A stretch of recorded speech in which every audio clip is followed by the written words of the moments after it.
बिस्मिल्लाहिर्रहमानिर्रहीम। अस्सलाम वालेकुम डियर स्टूडेंट्स, आज की इस वीडियो में हम एग्ज़ामिनेशन पॉइंट ऑफ व्यू से और कंसेप्चुअल पॉइंट ऑफ व्यू से एक बहुत ही इम्पॉर्टेंट टॉपिक डिस्कस करने जा रहे हैं।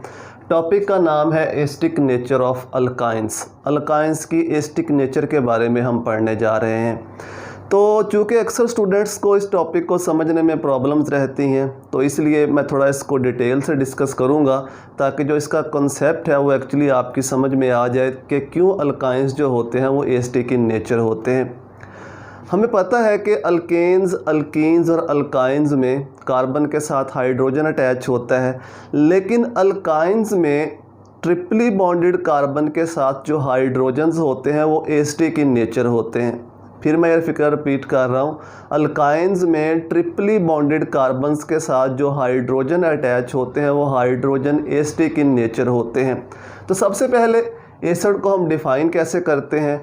लोरी ब्रोंस्टेड कॉन्सेप्ट के मुताबिक एसिड प्रोटॉन डोनर स्पीशीज़ को हम एसिड कहते हैं। ऐसी स्पीशी जो प्रोटॉन को डोनेट कर सके उसको हम प्रोटॉन H पॉजिटिव को डोनेट कर सके उसको हम एसिड कहते हैं। तो इसका मतलब जो अल्काइंस होते हैं वो प्रोटॉन डोनर होते हैं। कहाँ से प्रोटॉन डोनेट करते हैं? जो ट्रिपली बॉन्डेड कार्बन होते हैं उनके साथ जो हाइड्रोजन अटैच होता है ये उसको डोनेट कर सकते हैं किसी बेस को। तो इसको समझते हैं कि क्यों ये प्रोटॉन डोनर होते हैं, क्यों ये एसिडिक इन नेचर होते हैं। तो हम कंपेयर करते हैं अल्केन, अल्कीन और अल्काइंस को। तीनों क्लास से एक एक कंपाउंड ले लेते हैं, इनको आपस में कंपेयर करते हैं।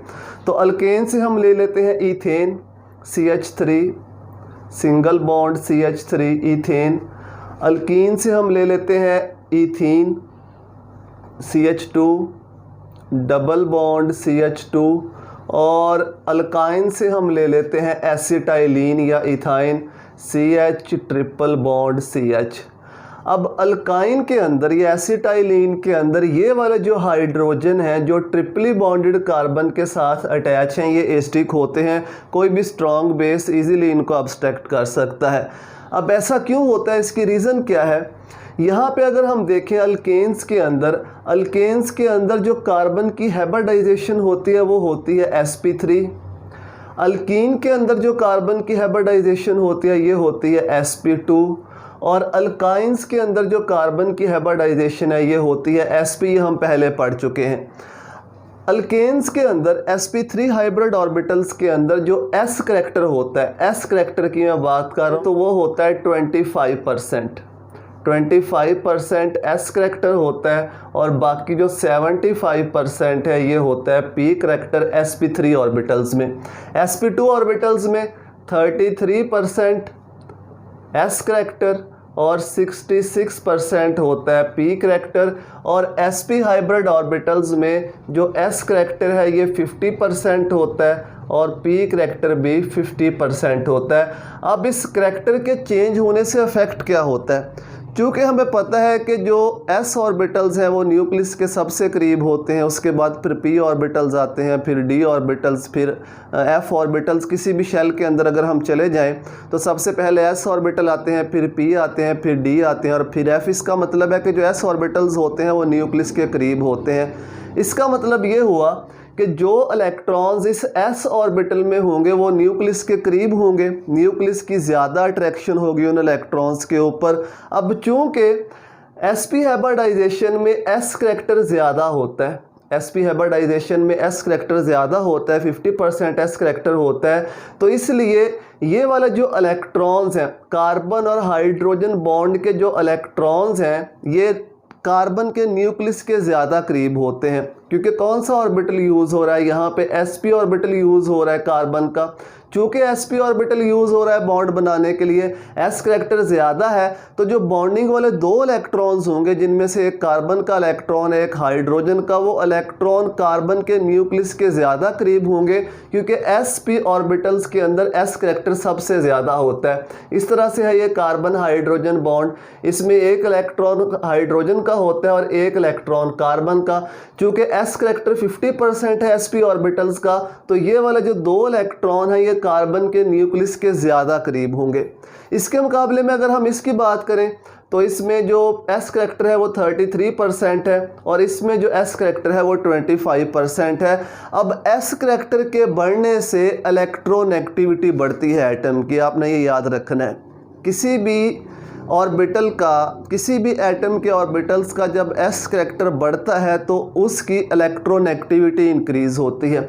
अल्केन्स के अंदर अगर हम कार्बन की इलेक्ट्रोनेगेटिविटी देखें, अल्केन्स में इलेक्ट्रोनेगेटिविटी ये होती है 2.5। अल्कीन्स में S करैक्टर बढ़ रहा है, 25 से 33% हो रहा है, तो अल्कीन्स के अंदर जो कार्बन की इलेक्ट्रोनेगेटिविटी है वो बढ़ जाती है। तकरीबन कितनी बढ़ती है, इसमें हमें ऐड करना पड़ता है 0.2 से 0.3, इसमें ऐड करते हैं, इतने टाइम इंक्रीज़ हो जाती है इलेक्ट्रोनेगेटिविटी। तो अल्कीन्स के अंदर जो कार्बन की इलेक्ट्रोनेगेटिविटी होती है वो होती है तकरीबन 2.75 राउंड अबाउट, इतनी इलेक्ट्रोनेगेटिविटी होती है। जब हम अल्कीन से अल्काइंस की तरफ आते हैं, जब अल्काइंस की तरफ आएंगे तो और इलेक्ट्रोनेगेटिविटी बढ़ जाएगी कार्बन की, क्योंकि S करैक्टर बढ़ रहा है, S करैक्टर के बढ़ने से इलेक्ट्रोनेगेटिविटी इंक्रीज होगी। तो यहाँ पर जब अल्कीन से अल्काइंस में मूव करते हैं तो इलेक्ट्रोनेगेटिविटी 0.2 से 0.4 इसमें और ऐड कर दो, इतने टाइम और इंक्रीज हो जाती है। तो इसके अंदर इथाइन के अंदर या अल्काइंस के अंदर जो कार्बन की इलेक्ट्रोनेगेटिविटी है ये तकरीबन होती है 3.2 इलेक्ट्रोनेगेटिविटी है। 3.1 भी कहीं पे लिखा हुआ है, कहीं पे 3.2 लिखा हुआ है। तो इलेक्ट्रोनेगेटिविटी का फ़र्क आता है। sp3 हाइब्रिड कार्बन की इलेक्ट्रोनेगेटिविटी, sp2 हाइब्रिड कार्बन की इलेक्ट्रोनेगेटिविटी, sp हाइब्रिड कार्बन की इलेक्ट्रोनेगेटिविटी। अब चूँकि sp हाइब्रिड कार्बन की इलेक्ट्रोनेगेटिविटी ज़्यादा है, इसलिए अल्काइंस के अंदर जो बॉन्ड पोलैरिटी होगी, ये वाला बॉन्ड जो कार्बन और हाइड्रोजन का बॉन्ड है, ये सबसे ज़्यादा होगी, क्योंकि हमें पता है कि इलेक्ट्रोनेगेटिविटी ज़्यादा होगी तो कार्बन ज़्यादा इलेक्ट्रॉन्स को अपनी तरफ पुल करेगा, तो इसलिए बॉन्ड की पोलैरिटी ज़्यादा होगी। उससे कम पोलैरिटी इसमें होगी और सबसे कम बॉन्ड की पोलैरिटी इसके अंदर होगी, क्योंकि इलेक्ट्रोनेगेटिविटी का फ़र्क सबसे कम यहाँ पे है। चूँकि ये वाला बॉन्ड ज़्यादा पोलर होता है, पोलैरिटी ज़्यादा होती है, इसी वजह से ये जो इसके साथ हाइड्रोजन लगे हुए हैं ट्रिपली बॉन्डेड कार्बन के साथ, ये स्लाइटली एसिडिक इन नेचर होते हैं। अगर हम इनकी pKa वैल्यूज़ की बात करें तो अल्केन्स के अंदर जो हाइड्रोजन होता है इसकी pKa वैल्यू है तकरीबन 50।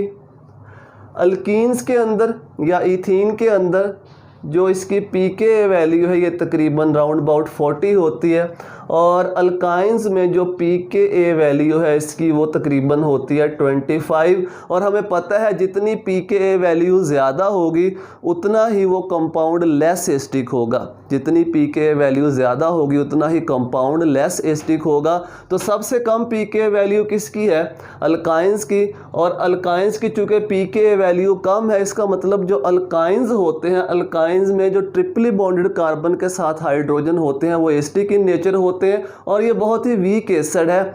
इस प्रोटॉन को रिमूव करने के लिए कोई बहुत स्ट्रॉन्ग बेस चाहिए। अगर स्ट्रॉन्ग बेस होगी तो वो इन प्रोटॉन्स को इजीली रिमूव कर सकती है, लेकिन ये वाले जो प्रोटॉन है ये रिमूवेबल नहीं है। उसकी रीज़न भी ये है कि जब प्रोटॉन रिमूव होगा तो क्या होगा, कार्बन के ऊपर नेगेटिव चार्ज आएगा, इस तरह से कार्बन के ऊपर नेगेटिव चार्ज। अगर यहाँ से भी प्रोटॉन को हम रिमूव करें तो कार्बन के ऊपर नेगेटिव चार्ज, यहाँ से भी एक प्रोटॉन को रिमूव करें तो कार्बन के ऊपर नेगेटिव चार्ज। लेकिन ये वाला जो sp3 हाइब्रिड कार्बन होता है, ये जो sp2 हाइब्रिड कार्बन होता है, इसकी इतनी कैपेसिटी नहीं होती कि ये इस नेगेटिव चार्ज को बर्दाश्त कर सके, यानी ये नेगेटिव चार्ज को बियर नहीं कर सकता। ये वाला कार्बन जो sp3 हाइब्रिड कार्बन है ये भी नेगेटिव चार्ज को बियर नहीं कर सकता, इसलिए ये एसिडिक इन नेचर नहीं होते, ये अपना प्रोटॉन ईजीली किसी को डोनेट नहीं करते। लेकिन ये वाला जो कार्बन है ये किसी हद तक नेगेटिव चार्ज को बर्दाश्त करने की सलाहियत रखता है, क्योंकि इसकी इलेक्ट्रोनेगेटिविटी ज़्यादा होती है। इसलिए जब कोई स्ट्रॉन्ग बेस आता है तो स्ट्रॉन्ग बेस इस प्रोटॉन को अब्स्ट्रैक्ट कर सकता है, यहाँ से निकाल सकता है। यही वजह है कि जो अल्काइंस होते हैं वो एसिडिक इन नेचर होते हैं, जो ट्रिपली बॉन्डेड कार्बन के साथ हाइड्रोजन अटैच होता है वो एसिडिक होता है। और ये याद रखना है कि टर्मिनल अल्काइंस एसिडिक होते हैं। टर्मिनल यानी जो ट्रिपली बॉन्ड है वो चेन के एंड पे आना चाहिए। फॉर एग्जांपल अगर इस तरह से कोई कंपाउंड होगा, इस तरह से, तो इसमें तो ट्रिपली बॉन्डेड कार्बन के साथ कोई हाइड्रोजन नहीं है, ये एस्टिक नहीं होगा, क्योंकि ट्रिपली बॉन्डेड कार्बन के साथ कोई हाइड्रोजन ही नहीं है तो ये एस्टिक नहीं होगा। तो एस्टिक होने के लिए कंडीशन ये है कि जो अल्काइन है वो टर्मिनल होना चाहिए, लाइक दिस, इस तरह से। जो ट्रिपल बॉन्ड है वो चेन के एंड पे आना चाहिए, चेन के एंड पे आएगा। अब ये वाला जो एक हाइड्रोजन है ये एस्टिक इन नेचर है, कोई भी स्ट्रॉन्ग बेस इसको अब्स्ट्रैक्ट यहाँ से कर सकता है। तो ये भी याद रखना है कि कौन से अल्काइंस एस्टिक होते हैं, टर्मिनल अल्काइंस, जिसमें जो ट्रिपली बॉन्डेड कार्बन है वो चेन के एंड पे आते हैं, उनको टर्मिनल अल्काइंस कहा जाता है। तो यहाँ तक बात आपको समझ में आ गई कि अल्काइंस जो होते हैं वो क्यों एस्टिक इन नेचर होते हैं। अगर आपसे पूछ लिया जाए कि अल्केन्स और अल्कीन्स क्यों एस्टिक नहीं होते, अल्काइंस क्यों एस्टिक होते हैं, तो उसको आप कैसे एक्सप्लेन करोगे? आप इसको हाइब्रिडाइजेशन की मदद से एक्सप्लेन करोगे। sp3 हाइब्रिड ऑर्बिटल होते हैं अल्केन में, sp2 हाइब्रिड ऑर्बिटल होते हैं कार्बन के अल्कीन में, और sp हाइब्रिड ऑर्बिटल होते हैं अल्काइन में। चूँकि sp हाइब्रिड ऑर्बिटल्स में s करैक्टर ज़्यादा होता है, जितना s करैक्टर ज़्यादा होगा उतनी कार्बन की इलेक्ट्रॉन एक्टिविटी ज़्यादा होगी, जितनी इलेक्ट्रॉन एक्टिविटी ज़्यादा होगी उतनी ही इस बॉन्ड की पोलैरिटी ज़्यादा होगी। अगर ये बॉन्ड ज़्यादा पोलर होगा तो इस कार्बन की उतनी ही ज़्यादा सलाहियत होगी कि ये इस नेगेटिव चार्ज को यहाँ पे अपने ऊपर बियर कर सकता है, बर्दाश्त कर सकता है। तो इसलिए जो टर्मिनल अल्काइंस होते हैं वो एस्टिक इन नेचर होते हैं। ये बात तो हमने समझ ली कि टर्मिनल अल्काइंस जो हैं ये एस्टिक क्यों होते हैं। अब एसिड की जो स्ट्रेंथ होती है, कुछ फैक्टर्स उसको अफेक्ट भी करते हैं। ज़्यादा डिटेल में मैं आपसे बात नहीं करूँगा, अगर आपको पहले से थोड़ा पता है। अगर कोई इलेक्ट्रॉन डोनेटिंग ग्रुप लगा हो चेन के ऊपर तो वो एसिड की स्ट्रेंथ को डिक्रीज़ कर देता है। अगर कोई इलेक्ट्रॉन विद ड्राइंग ग्रुप लगा हो जो इलेक्ट्रॉन को अपनी तरफ खींचता हो तो वो एसिड की स्ट्रेंथ को इंक्रीज़ कर देता है। तो इस तरह अल्काइंस की एसिडिक स्ट्रेंथ के ऊपर भी इन ग्रुप्स का थोड़ा बहुत इफेक्ट होता है। फॉर एग्ज़ाम्पल ये एसिटाइलिन है, एसिटाइलिन अगर ये इस तरह से हो, इस कार्बन के साथ एक क्लोरीन लगा हो और इस कार्बन के साथ हाइड्रोजन हो तो ये एस्टिक हाइड्रोजन है ये वाला। अब इसके मुकाबले में इस हाइड्रोजन के मुकाबले में इस हाइड्रोजन की जो एस्टिक पावर होगी वो ज़्यादा होगी। क्यों ज़्यादा होगी? क्योंकि यहाँ पे क्लोरीन लगा हुआ है और क्लोरीन इलेक्ट्रॉन्स को अपनी तरफ खींचता है, अपनी तरफ विदड्रा करता है। जब क्लोरीन अपनी तरफ इलेक्ट्रॉन को खींचेगा तो ये बॉन्ड और ज़्यादा पोलर हो जाएगा, और जितना ये बॉन्ड पोलर होगा उतनी ही इसकी जो एस्टिक स्ट्रेंथ है वो ज़्यादा हो जाएगी। तो इसके मुकाबले में ये थोड़ा ज़्यादा एस्टिक होता है क्योंकि इसके साथ क्लोरीन लगा हुआ है और क्लोरीन जो है वो इलेक्ट्रॉन विद ड्राइंग ग्रुप है। अगर मैं इसको ऐसे लिख दूं इस तरह से, कार्बन ट्रिपल बॉन्ड CH, अब यहाँ पे भी ये वाला जो हाइड्रोजन है ये एस्टिक है, लेकिन यहाँ पे जो ग्रुप लगा हुआ है ये मिथाइल है। मिथाइल ग्रुप इलेक्ट्रॉन डोनेटिंग होता है, मिथाइल ग्रुप इलेक्ट्रॉन डोनेट करता है, देता है। जब ये इलेक्ट्रॉन डोनेट करेगा तो इसका इफेक्ट ये होगा, इस बॉन्ड की पोलैरिटी थोड़ी कम हो जाएगी। उस पोलैरिटी के थोड़े कम होने से क्या होगा, जो इसकी एस्टिक स्ट्रेंथ होगी वो भी थोड़ी कम हो जाएगी। तो इसके मुकाबले में ये ज़्यादा एस्टिक है ये वाला कंपाउंड जो मैंने लिखा है, क्योंकि इसके साथ इलेक्ट्रॉन विद ड्राइंग ग्रुप लगा हुआ है, और इसके मुकाबले में ये वाला थोड़ा कम एस्टिक है क्योंकि इसके साथ इलेक्ट्रॉन डोनेटिंग ग्रुप लगा हुआ है। ये बहुत डिटेल में है टॉपिक, लेकिन सिर्फ मैंने थोड़ा सा आपको आइडिया दिया है कि एस्टिक स्ट्रेंथ इंक्रीज़ भी हो सकती है, डिक्रीज़ भी हो सकती है, डिपेंड करता होता है कि ग्रुप कौन से उसके करीब लगे हुए हैं चेन के ऊपर। अगर इलेक्ट्रॉन विद ड्राइंग लगे हैं तो एसिड की स्ट्रेंथ इंक्रीज़ हो जाती है, अगर इलेक्ट्रॉन डोनेटिंग लगे हुए हैं तो एसिड की जो स्ट्रेंथ है वो डिक्रीज़ हो जाती है। अब चूँकि अल्काइंस एस्टिक होते हैं, एसिड किसी बेस से रिएक्शन करेगा तो हमें पता है प्रोडक्ट साल्ट्स बनते हैं, और इनके जो अल्काइंस के जो साल्ट्स होते हैं इनको अल्काइनाइड्स कहते हैं, अल्काइनाइड्स कहा जाता है। जो अल्काइन के साल्ट्स बनते हैं या एसिटाइलिन से जो साल्ट्स बनते हैं उनको हम एसिटाइलाइड्स कहते हैं, एसिटाइलाइड्स, क्योंकि यहाँ हम एसिटाइलिन के रिएक्शंस को ही डिस्कस करेंगे तो यहाँ पे हम एसिटाइलाइड्स की बात करेंगे। वैसे जो अल्काइंस के साल्ट होते हैं उनको अल्काइनाइड्स कहा जाता है। फॉर एग्ज़ाम्पल जब प्रोपाइन का रिएक्शन होता है, propyne CH3 carbon triple bond CH propyne, इसका रिएक्शन हम करवाते हैं सोडामाइड के साथ। सोडामाइड NaNH2 बहुत ही स्ट्रॉन्ग बेस है in liquid ammonia. Liquid ammonia as a solvent इस्तेमाल होता है जब ये रिएक्शन करवाया जाता है। चूँकि ये बहुत स्ट्रॉन्ग बेस है सोडामाइड, तो ये इस प्रोटॉन को एब्स्ट्रैक्ट कर लेगा, प्रोटॉन जाके इसके साथ मिल जाएगा, ये बन जाएगा NH3+ और CH3 single bond carbon triple bond CNA, ये साल्ट बन जाएगा। इसको हम कहते हैं सोडियम एसिटाइलाइड, सोडियम एसिटाइलाइड। इस तरह से अगर हमने अल्कली मेटल्स के एसिटाइलाइड बनाने हैं तो एसिटाइलिन को पास किया जाता है, अल्कली मेटल्स में डिज़ोल्व किया जाता है लिक्विड अमोनिया के अंदर, तो अल्कली मेटल के एसिटाइलाइड्स बनाए जा सकते हैं। फॉर एग्जांपल एसिटाइलिन इसको हम लिक्विड सोडियम में, लिक्विड अमोनिया की मौजूदगी में जब इसको डिज़ोल्व करेंगे तो हाइड्रोजन गैस निकलेगी। हाइड्रोजन गैस, यहाँ पे भी सोडियम आ जाएगा, यहाँ पे भी सोडियम आ जाएगा, डाइसोडियम एसिटाइलाइड बन जाएगा, डाइसोडियम एसिटाइलाइड। और हमें पता है कि जो साल्ट्स होते हैं वो आयनिक इन नेचर होते हैं, तो ये कंपाउंड जो एसिटाइलाइड्स होते हैं ये भी एसेंशियली आयनिक इन नेचर होते हैं।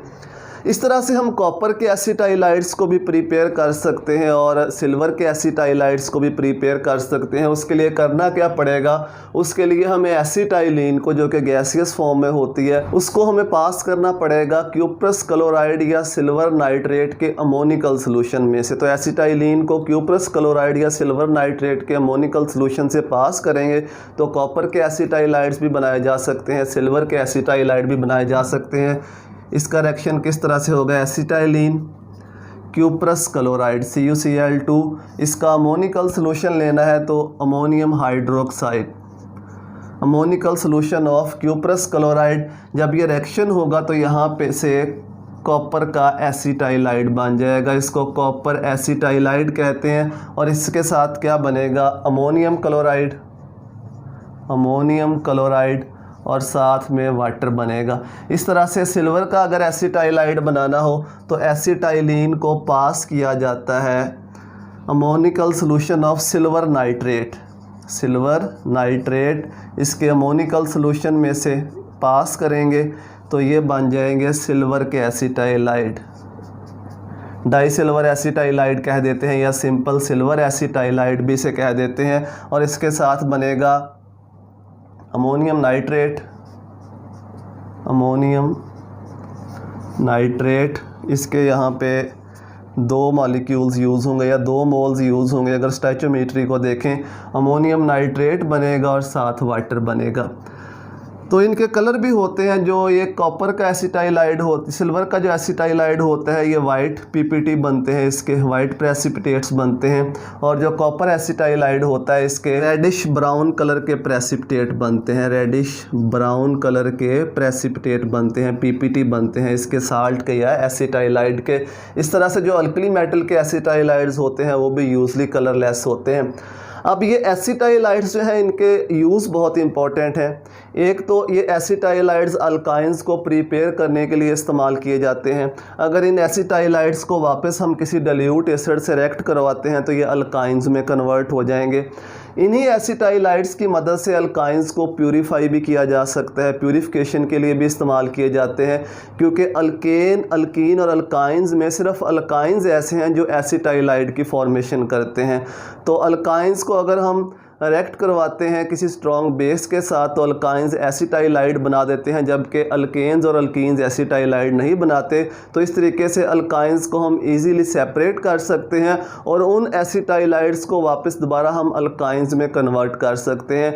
तो ये जो एसिटाइलाइड्स हैं ये अल्काइंस की सेपरेशन और प्यूरिफिकेशन के काम आते हैं। फॉर एग्ज़ाम्पल इसी सिल्वर एसिटाइलाइड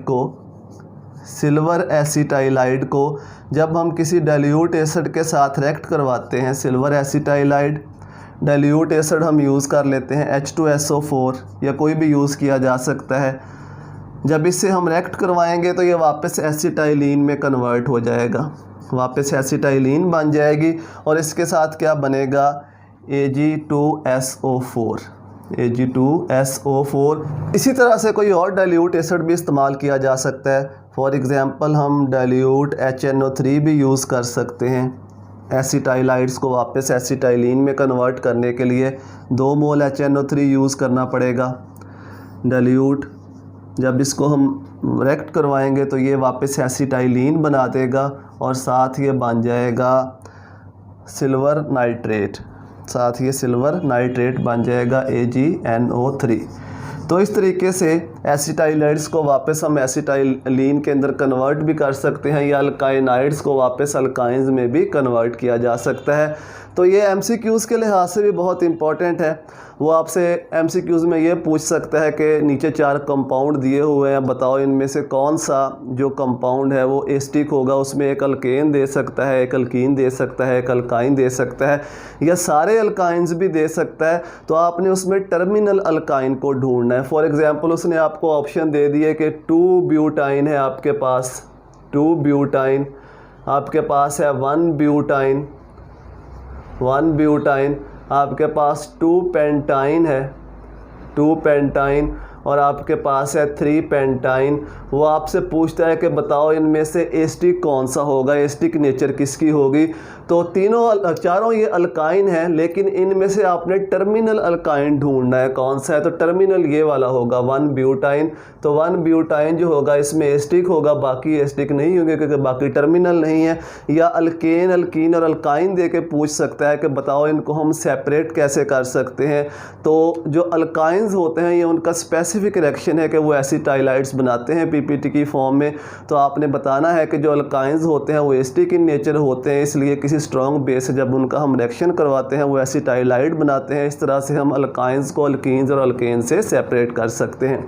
तो उम्मीद है कि ये आपको समझ में आ गया होगा कि जो अल्काइंस हैं ये एस्टिक क्यों होते हैं नेचर में, और एस्टिक नेचर की वजह से इनको हम अल्कीन्स और अल्केन्स से सेपरेट भी कर सकते हैं, इनको प्यूरीफाई भी कर सकते हैं। अगर ये वीडियोज़ आपको हेल्पफुल लगती हैं तो अपने दोस्तों के साथ शेयर करें, उनको बताएं ताकि वो भी हेल्प ले सकें। दुआओं में याद रखिएगा। अल्लाह हाफिज़।